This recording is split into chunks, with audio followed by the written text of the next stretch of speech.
I actually don't have anything off the top, so go ahead. Thank you. If I could start with the Chinese warship that crossed in front of a U.S. destroyer in the Taiwan Strait this weekend. Has the State Department had any conversations with Chinese counterparts about this? And do you feel it's a sign that China is more aggressively pushing back against the U.S. and its allies in the South China Sea and near Taiwan?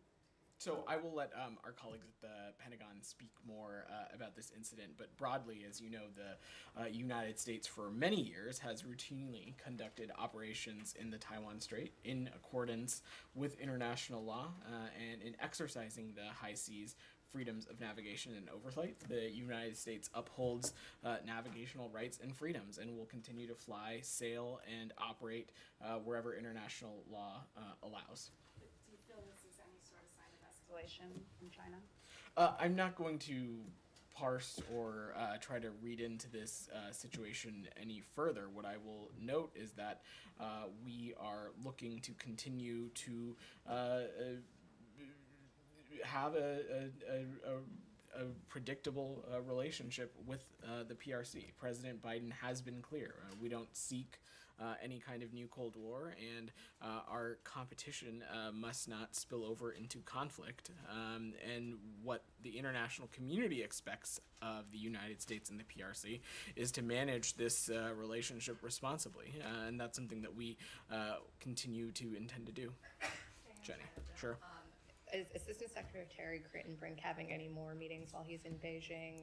And has the ball moved forward at all on a potential rescheduling of the Secretary's trip? So firstly, I don't have any updates on the Secretary's trip, as we've previously said that we hope to have this visit rescheduled when conditions allow. I don't have any additional information to share on Assistant Secretary Crittenbrink's meetings beyond what we put out before I came out, but if you'll offer me, he and Senior Director Sarah Barron from the National Security Council had meetings with PRC officials on June 5th.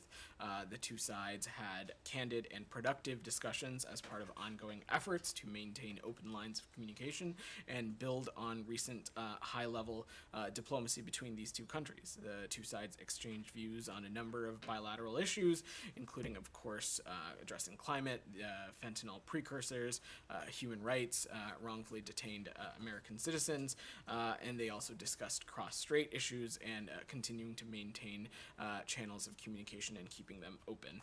But I don't have anything additional to share on his meetings. Did they raise the names of those Americans who were I'm just not going to get into the specifics of the meeting beyond what we already shared. Oh, no, I was late. Are you sure? Apologize. I was on the phone just dealing with someone who was complaining about my choice of seersucker. Oh, okay. But I said it's after Memorial Day, so it's a lovely blazer. But I'll pass because You sure? Okay. for the moment, I All will, right. yeah. Saeed, go ahead. Thank you. Actually, Saeed, before I jump to you, is there anything else on the PRC since Daphne and Jenny asked before we move away? All right, Saeed, All right. go ahead. Thank you. Thank you. Good to see you behind that. You know, today marks the 56th anniversary of the occupation of Israel, the West Bank, occupying all Palestinians. And, you know, on this ominous occasion, there's a report that came out, you know, that issued by the Defense for Children International that speaks really, I mean, of dire conditions for Palestinian children. So my question to you is twofold. One, of course, you know, we heard the Secretary speak today at AIPAC, and he talked about the two-state solution. He talked about, you know, opportunities of, you know, prosperity and safety and so on, security for Palestinians and Israeli alike and so on. And my question to you, you know, when will this come to pass? I mean, you know, do we have to wait another 56 years for the generations after 56 years to enjoy some of the stuff that the Secretary spoke about, and for children, Palestinian children, not to be tortured and maltreated? Saeed, first, let me just say the President and the Secretary have been clear that we believe Israelis and Palestinians equally deserve to live safely and securely. We also have been clear that both deserve to enjoy equal measures of freedom, justice, dignity, and prosperity. It is our absolute goal and desire to see a negotiated two-state solution. It is what we continue to work towards. It's what we continue to engage directly with both parties on. but it is also not entirely up to the United States, Saeed. And so while I certainly appreciate your question, we are not the only interlocutors here. And this is why that we have been so clear in our advocacy for this. And we've been clear about it with our Israeli partners. We've been clear about it with the Palestinian Authority, and we'll continue to do so. But you must admit that the United States of America is Israel's biggest benefactor, correct? I mean, they protect them diplomatically, politically, militarily, all these wonderful equipment that Israel has and uses constantly against the Palestinians that are all American made. So you have a lot of leverage. I mean, to say that we're not the only one, really, that's, sort of looking the other way Saeed, from the first to the question. commitment You to really, you Israel- don't have that much leverage with it. That's Israel? not what I said, Saeed. That's not what I said. Our commitment to Israel and Israel's security is ironclad. But we want to see a two-state solution. That's why we've been so clear about it. We've raised it directly with our Israeli partners, with the Palestinian Authority, and we'll continue to do so. And when steps are taken that undercut that vision, we have been clear and vocal about that as well. All right. Anything else on the region before we move away? Yep. Go ahead. And I'll I guess on that kind of point, how much harder does it make your job the way that the Netanyahu government is treating Palestinians when you're trying to broker a normalization? I'm just not going to get into specifics about policy decisions coming from our Israeli partners. What I will say, though, is that we have been clear, and this has been a clear policy across governments and administrations, is that when steps are taken that undercut a vision for a two-state solution, that undercut our desire for Israelis and Palestinians to equally live safely and securely, we have been vocal about that. We have been clear about that. We have been clear about that with this government, as well as with previous governments as well. Sam, you had your hand up. In his speech today before AIPAC, among other things, positively cited Ambassador Deborah Lipstadt, ambassador on anti-Semitism. She recently tweeted, I wholeheartedly concur with a European group condemnation of Roger Waters and his despicable Holocaust distortion. The European group had tweeted, Roger Waters' gig in Berlin, is there anything more anti-Semitic than using Anne Frank as a prop on a German stage while prancing around in a Nazi uniform attacking Jews?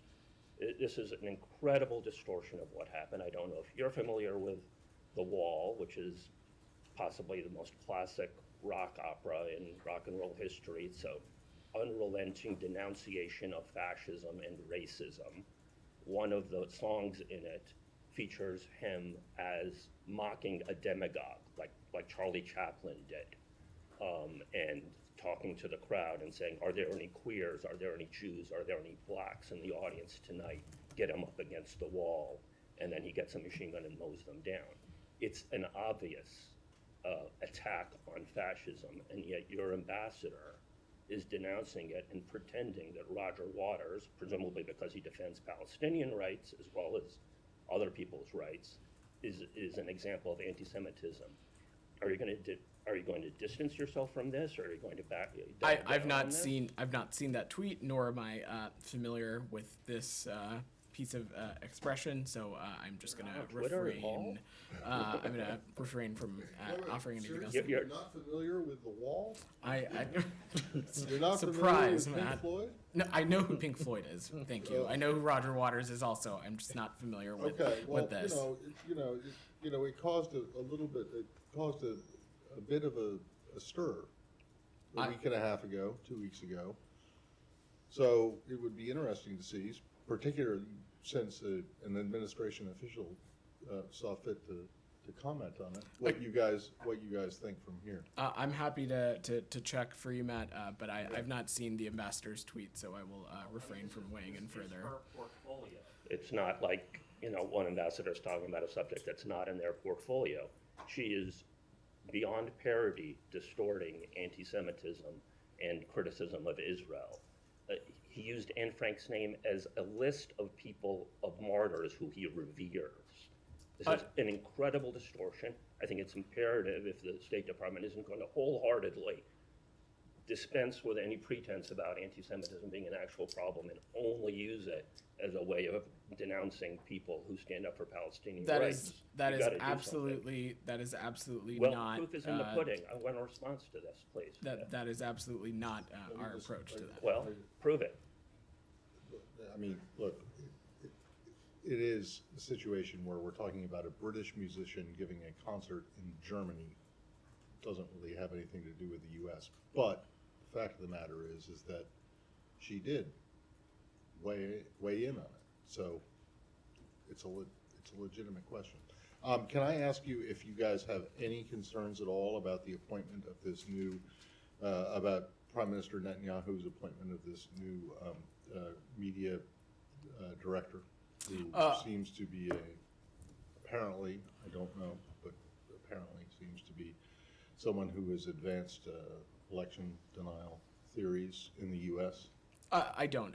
Personnel decisions for the Prime Minister's office are for them to undertake. What I will say, though, again, and you've heard me say this before, is that we will engage with our Israeli partners directly as it relates to the policies they pursue, not necessarily the makeup of their government and the personalities that are involved in it.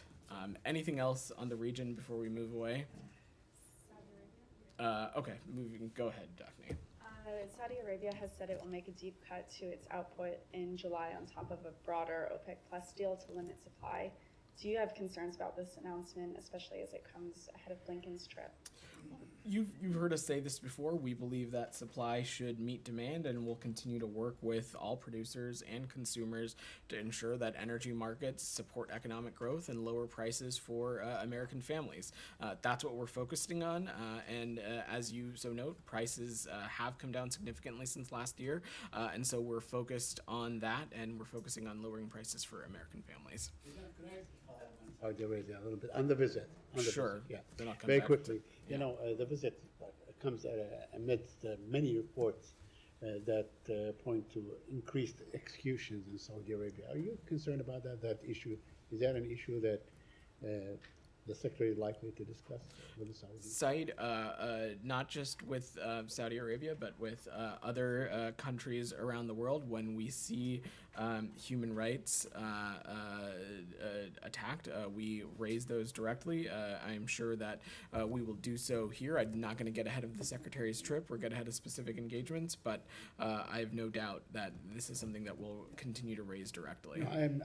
I wonder if you're aware of these reports. I mean, I'm just like you. There are reports that there have been increased executions. Are you aware of them? I've seen those reports, Said, but I don't have anything specific to add. Geeta, go ahead. Speaking of Saudi Arabia, Iran is reopening its embassy in that country. Does the Biden administration look forward to it or see it as another channel of communication with the Islamic Republic of Iran? Could it facilitate anything? Look, Geeta, we have, as a general matter, we've long encouraged direct dialogue and diplomacy, including between Iran and the regional governments.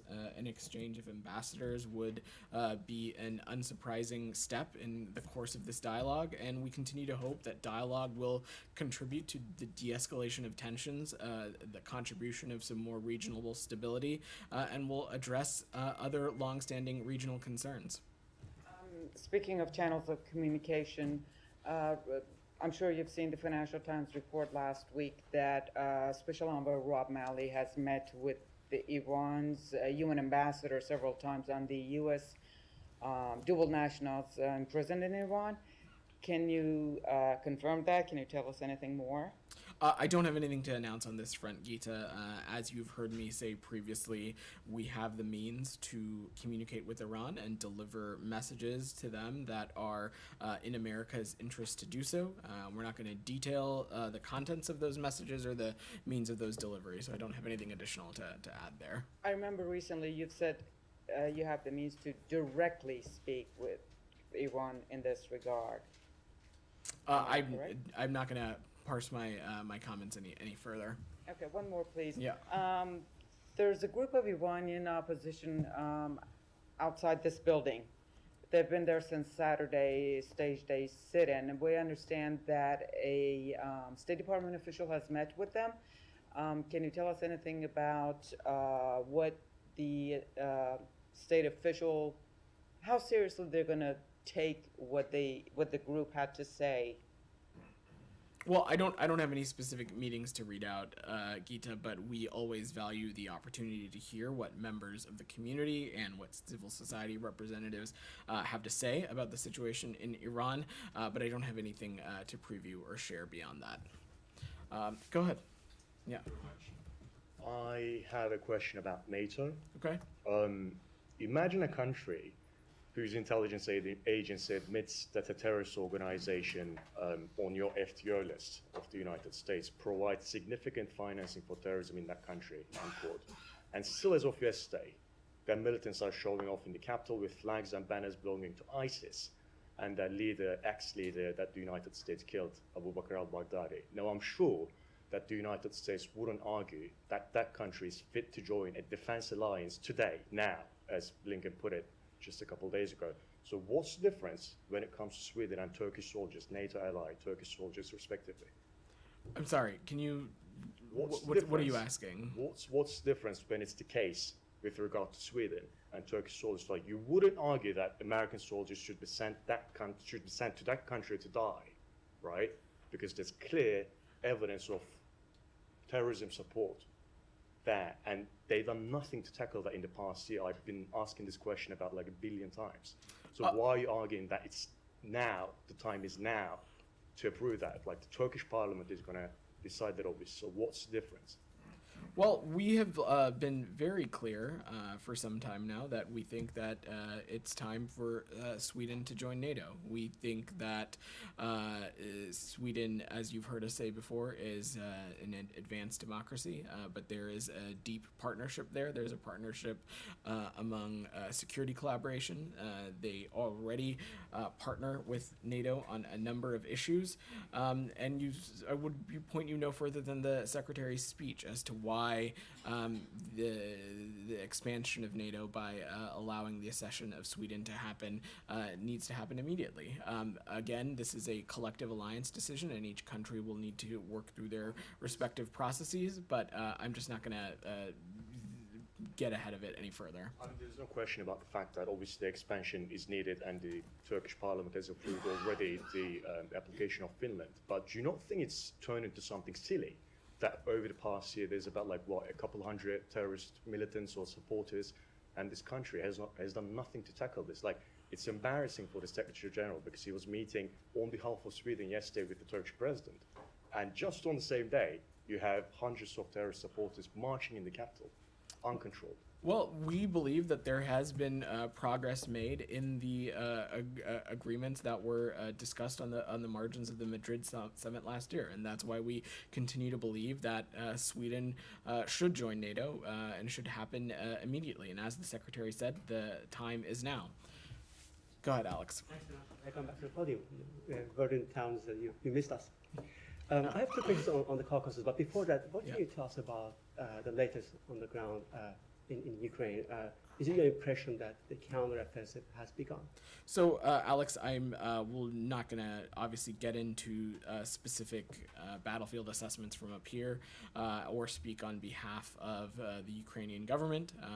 Candidly, though, I do believe that Russia is on its back foot in this war, and so I hope the Kremlin will reevaluate their presence, cut its losses, and leave Ukrainian territory immediately. Thank you. On the Caucasus, Ukraine has sanctioned Georgian Airways last week and its owners, following its decision to fly to Russia. Is the State Department planning to follow suit? I'm not going to preview any actions or designations that the United States might take. And have you been following the recent protests in Tbilisi? There's a campaign launched by the Georgian Dreams government against protesters, and there's ongoing crackdown against independent voices in the country. How close are you watching what's going on in Georgia? So you saw, I'm sure you saw our embassy in Tbilisi spoke about this over the weekend, and I'll reiterate what they said and say it again here, is that we are monitoring closely the cases of those who were arrested and detained on June 2nd while demonstrating peacefully in front of the parliament. The rights to peacefully assemble and the freedom of expression are core human rights and fundamental to democracy, and a lack of tolerance for dissent is inconsistent with the values of the Euro-Atlantic family of nations, which the majority of people of Georgia wish to join. And so I don't have anything additional to add beyond that. Okay, and finally on Armenia, Azerbaijan, we were told that the secretary is planning to invite ministers to town next week. There'll be another negotiation going on, will be happening in this town. Can you give us more details? I don't have any specific dates to speak to, Alex, or offer a look ahead into the secretary's schedule, but yes, we look forward to hosting another round of talks in Washington later this month as the parties continue to pursue a peaceful future for the South Caucasus region. As you've heard me say before, direct dialogue is key to resolving issues and reaching a durable and dignified peace. The U.S. is pleased that talks between Armenia and Azerbaijan are proceeding in different venues, including the recent meeting of leaders as well. But I don't have anything else to As you know, add to Matt that. issued a statement last week, and he sounded pretty optimistic about the way negotiation process is going. Is there any concern that you're hearing from the sides that speaks otherwise? I'm not going to get ahead of this process, Alex, beyond just saying we look forward to hosting these governments later this month. Go ahead.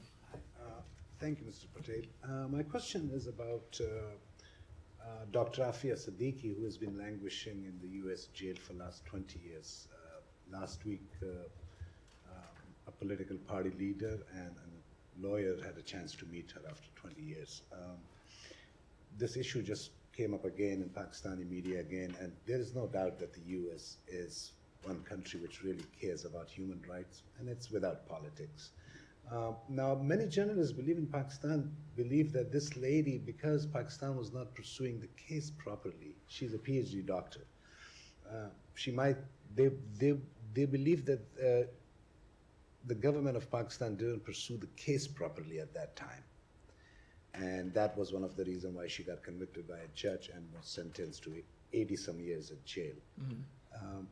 Is there any chance, and it gave a very bad impression of the human rights gesture, just, PhD lady involved in terrorism. So I will refer to the relevant law enforcement authorities on this. I don't have anything to offer from up here as it relates to that. Can the U.S. think about revisiting the case? Again, that would be for the relevant law enforcement authorities to speak to, not the State Department. How about the individual, if you remember, Dr. Shakil Afridi, who was worked for the U.S. and is languishing in jail in Pakistan, and the U.S. has demanded his release for quite some time. Is there any new efforts, or maybe a spat can be done between these two individuals?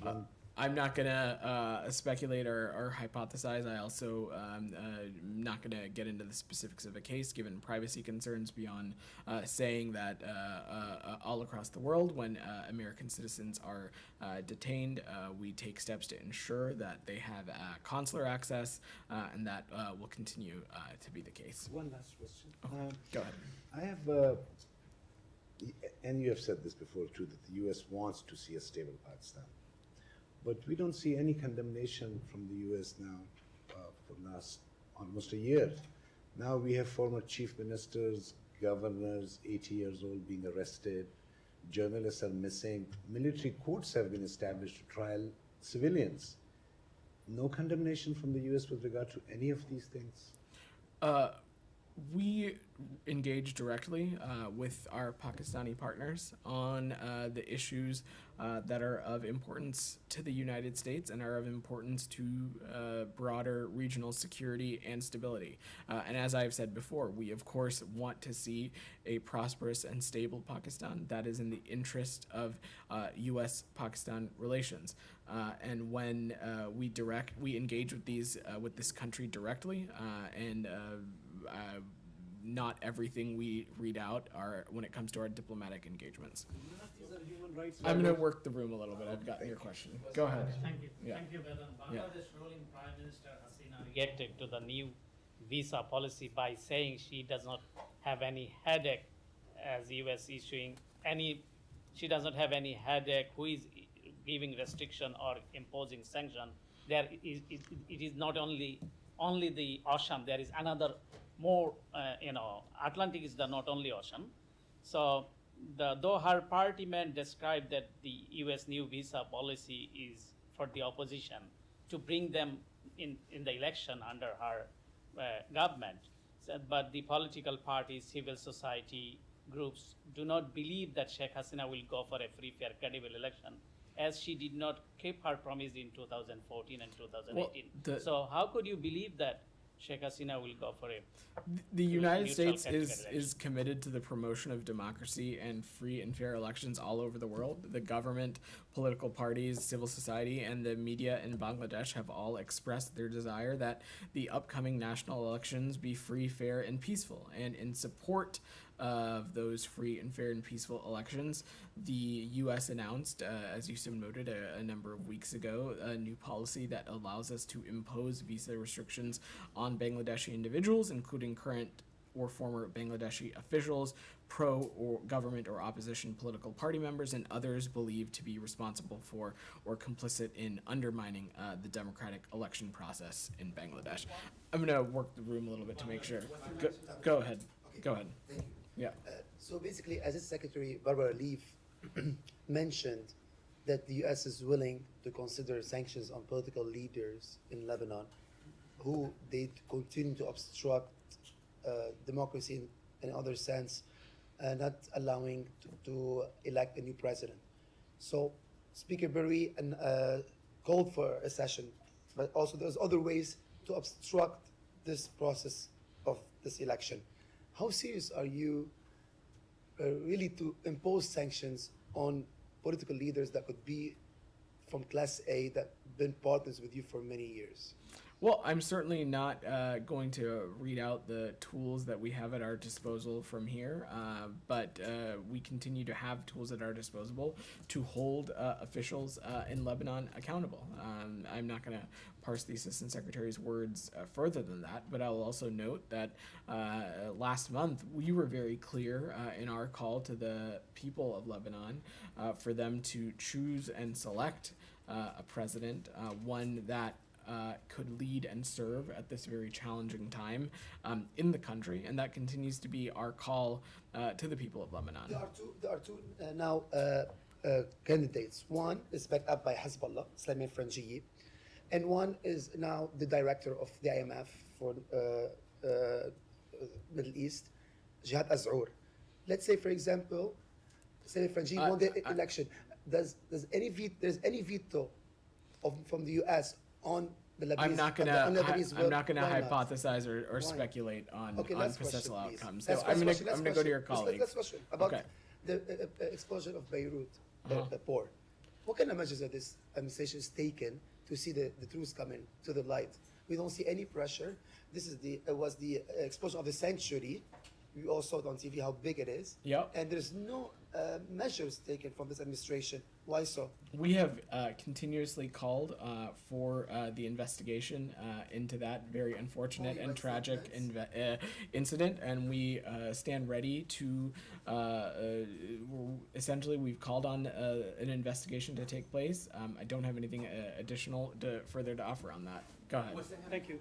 No. I called on him. I will work the room. Go ahead. Yeah.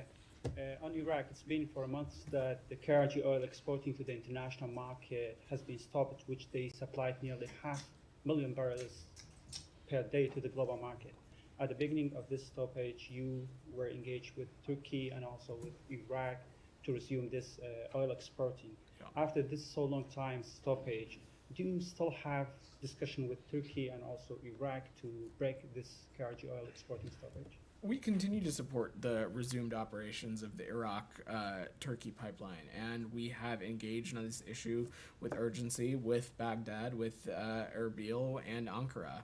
And I don't have anything additional to share on this process, and will ultimately let the governments of Iraq and Turkey speak to the latest here. Yeah. Okay. And last question. Sure. Yeah. There's a dispute between Erbil and Baghdad on the drafted budget law, and there were some KRG officials said that we are not committed to that changes that made by the financial committee to 2 articles of the law that pertain to the Kurdistan region. Then do you have an engagement with both Erbil and Baghdad to settle this disputes between them? Because we know that there are some people in Kurdistan region, they say that the Iraq, which the current government is backed by some groups that are aligned with Iran, they try to destroy this federalism that been existed in Iraq since 2003. So we've discussed the critical importance of the budget and are in constant dialogue with our Iraqi partners. The U.S. supports the goals and the efforts of the Iraqis who want to build a strong and stable Iraq, including its Kurdistan region, and doing so in a way that attracts investment from the United States and the international community. But Iraq has a vibrant parliament, and it is for Iraqis to determine the direction of their political processes and sort out any specific budget disputes. Go ahead. Thank you so much. Go ahead. I'll come to you after. Yeah. Just a small, I'll be very impactful with your time. Great. Bangladeshi opposition projecting a letter by 6 US congressmen seeking for presidential intervention on harsh measure in Bangladesh, a moral victory in their demand on outstanding government without polls. But country's minority leaders from Hindus and Christians community have criticized the finding stated in the letter that Hindus have half and Christians are persecuted under the current government. According to BD Media, they said such assertion is not true. My question to you that with this letter to the president by 6 congressmen, will the letter hold any impact on the bilateral ties with Bangladesh? So, of course, as it relates to the bilateral relationship with any country, not just Bangladesh, we, of course, engage with our partners in Congress and solicit and seek their input. I am not going to speak to this specific letter or comment on it. Obviously, correspondence with Congress we keep private, but broadly, as you've heard me say before, last year marked an anniversary of our relationship with Bangladesh, and we look forward to deepening that relationship in a number of areas, whether it be addressing energy, climate, and deepening economic ties. That being said, we also will continue to push for the freedom of expression of religion and faiths of all people around the world. My last, Okay. the recent city corporation election, the largest city corporation in Bangladesh, Ghazipur, were held in festive manner and have been described as free, fair, and peaceful. The candidate from the ruling party narrowly lost the election, both candidates have expressed satisfaction with the election process and atmosphere. The government and the election commission assert their neutrality on the fair election. However, the main opposition party, BNP, is claiming that the result is due to the recent announced U.S. visa policy. Would you comment on that? I'm not going to speak or get into specific election results in another country. What I will just say is what you just heard me say to your colleague is that we are committed to the promotion of democracy and free and fair elections around the world. Go. Thank you, but then about Colombia, because former Colombian ambassador to Venezuela, Armando Benedetti, got his U.S. visa canceled. He's saying that the reason given by the State Department was a misuse of wrong use of his passport, but he is alleging that the State Department is ignoring that every time that he came here to the U.S., met with high dignitaries of the State Department. Do you have, or are you aware of any meetings that he had with high officials from the State Department? I'm not aware of any meetings, but what I would also say on this specific matter is that we just wouldn't comment on this because visa records are confidential. So I don't have are you aware of any possible wrongdoing from Armando Benedetti that could have led to... I'm not going to get into the specifics of this case as visa records are confidential. Jenny. Is the department aware of any Americans who were killed or injured in the train crash in India? We are not at this time aware of any U.S. citizen injured or killed in the train crash in Odisha, India. We're monitoring the situation closely and are in touch with local authorities. We strongly encourage U.S. citizens in India to continue to monitor local news, follow the emergency instructions provided by local authorities, and of course enrolled in our Smart Traveler program to receive any additional updates. Go ahead. Vedant, I have a question on Prime Minister Modi's upcoming state visit to United States. What are the big takeaways that you're expecting from the visit? Are there any agreements that will be signed? Because I believe Indian Foreign Secretary is in town currently to negotiate. What are the kind of areas that you're focusing on, and what are the big takeaways that you expect? So I've been doing this long enough to know to not get ahead of the president or the secretary on this, so I'm going to let the state visit speak for itself. What I will just say is that we, of course, look forward to hosting Prime Minister Modi and the Indian government for the state visit later this month. Our partnership with India is one of our most consequential, and we look forward to continuing to deepen our collaboration on a number of issues, whether it be enhancing security cooperation, deepening our economic ties, deepening trade issues, and things of that sort. But I will let the visit speak for itself. Go ahead. Thanks. Liam Cosgrove with the Gray Zone. This is on the Ukraine war, so there have been an increasing number of strikes on Russian territory, with last week's drone attack on Moscow being the most recent. And also an increasing number of Western leaders have come out sanctioning these strikes. I spoke with Jerry Nadler 2 weeks ago. He said he personally didn't care. Turnabout's fair play. The German government has just come out and also basically sanctioned, as considering it part of Ukrainian self-defense. They are basically given the green light to attack Russia. I wonder what the State Department's position on this is, and are you concerned about comments like this? The message they send to Ukraine, given the green light, the message they send to Russia. Our focus has been on providing Ukraine's forces with the equipment and training they need to retake their own sovereign territory, and that's exactly what the United States has done. As a general matter, we don't support attacks inside of Russia, but Russia continues its airstrikes on Kyiv, many of which have devastated civilian areas, and Russia continues its brutal attacks on the people of Ukraine. And so the important thing is that Russia could end this war at any time by withdrawing its forces from Ukraine instead of continuing to launch brutal attacks against Ukraine's cities and its people every day, targeting civilian infrastructure, targeting civilian areas. Well, would there be a point where you have to step in and give more than the statement of disapproval? I'm just not going to speculate or hypothesize.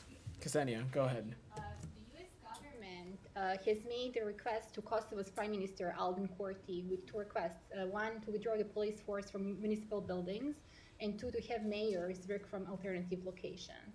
Kurti so far has been unresponsive. NSC made a call the other day. John Feiner repeated the request, didn't move a needle. Today in the UK Parliament, the same request coming out of the UK. So what measures, if any, do you consider right now to have Prime Minister Kurti heed your advice, and what is Secretary Blinken's message for Kurti? This is something that we're going to continue to remain deeply engaged on and raise directly with both governments. And you are right, the U.S. condemns the unacceptable violence against the NATO-led KFOR troops, law enforcement, and journalists, and we call on all parties to take immediate action to de-escalate tensions. President Vučić and the government of Serbia should lower the security status of their armed forces and urge Kosovan Serbs to halt challenges to KFOR and refrain from further violence. The government of Kosovo's decision to force access to municipal buildings sharply and unnecessarily escalated tensions, and Prime Minister Kurti and his government should ensure that elected mayors carry out their transitional duties from alternate locations and withdraw police forces from the vicinity. We remain deeply engaged on this issue. As you said, Principal Deputy National Security Advisor John Feiner spoke to PM Kurti and President Vučić. Counselor Derek Chollet spoke with President Vučić, and Das Escobar from our Europe Bureau is in Pristina and Belgrade this week with the EU Special Representative. So we will continue to remain deeply engaged on this. About the Kissinger event tonight, what Secretary Blinken is planning to say in honor of Henry Kissinger. Can you preview something? I don't have anything to add on that. It's a private event, so I will let it speak for itself. Dylan, go ahead. Yeah, thanks. There have been a couple instances in the past several weeks of foreign leaders weighing in on American domestic elections. German Chancellor Scholz, for instance, essentially endorsed President Biden's re-election campaign. Mexican President AMLO implored Hispanics in Florida not to vote for Ron DeSantis. The Mexican foreign minister actually has a trip planned later this month where he is potentially going, people think he's going to speak negatively about DeSantis and his immigration policy. This administration has done a lot to curtail foreign election interference and influence. Are these kind of comments from foreign leaders endorsing or going against certain candidates something you would consider to fall under that category? I would not. These are foreign leaders expressing their own views about their bilateral relationship with the United States, and I will let their spokespeople clarify and add any context to their comments that you seek. But yes, this department, and along with the interagency, has continued to do immense work to counter foreign influence in our democracies, whether it be and in democracies happening around the world. So. You obviously, in this department, typically don't make statements like that. You just broadly support democracy and fair elections and things of that sort when you're commenting on foreign elections. That's obviously very different than what these leaders are doing. Do you take any issue with it at all? Do you prefer that they wouldn't make endorsements of candidates and things like that, or do you just not really have a... Again, we'll let these governments speak and clarify their own comments. What we have been very clear about in the United States when elections have taken place in countries around the world, including in countries that are our allies and partners, is that we do not seek to support or choose a particular candidate or political party over another, and we'll look forward to deepening our relationship with whichever country that might be. Go ahead in the back. Thank you. My question is about arms control. So last Friday, National Security Advisor Jake Sullivan said that the U.S. is seeking dialogue with both Russia and China on nuclear arms without preconditions. But Russia suspended participation in the New START treaty, and China seems unwilling to engage in such discussions. So how would the U.S. make Russia and China go to the negotiating So table? the United States is ready to engage with Russia and China on implementation of existing agreements and on how to advance arms control and risk reduction, both bilaterally and in appropriate multilateral fora. We continue to abide by New START's central limits and to fulfill all of its New START obligations that are not addressed through U.S. countermeasures. Jenny, you had your hand up. Chairman McCall just put out a statement saying the department has allowed all members of the House Foreign Affairs Committee to view the dissent cable. You will allow that. Can you confirm that? And do you have any? I don't have any specifics to offer on the process. What I will note is that we continue to engage with the committee directly, and I'm sure we'll have further updates as this progresses. But as a reminder, we have to this point already provided a written summary of the dissent channel cable as well as dissent coming out of Embassy Kabul. We have offered a classified briefing on the contents of the cable. We have allowed Chairman McCall and Ranking Member Meeks to come view the document as well, and we believe that all of these steps sufficiently meet what the committee is looking for. But we'll circle back if we have any other that you updates. are going to allow all of the members of the committee? This seems like breaking news, so I'm not going to get ahead of the process here. Go ahead. There was a report in the Financial Times on Friday that Envoy Rob Malley met several times with the Iranian envoy to the United Nations. Could you elaborate on this? I addressed that when Gita asked. Okay. Go ahead. Questions on the New START treaty. Could you please explain why the United States waited like more than 3 months to announce its countermeasures after Russia suspended it? I'm not going to speak to the specific sequencing. What I will say is that we continue to abide by the treaty's central limits and continue to fulfill all of its New START obligations that are not addressed by our countermeasures. Noted that Russia's statement that it will voluntarily adhere to the New START treaty's central limits and the treaty's reciprocal central limits are in both countries' interests and plays a vital role in nuclear stability. And have American diplomats been in touch with Russian counterparts recently, or do they plan to communicate with them? I don't have any specific engagements to read out. And I have one more. when was the last time Russian military officials conducted an inspection in the U.S.? I don't have a specific update for you on that. All right, thanks everybody.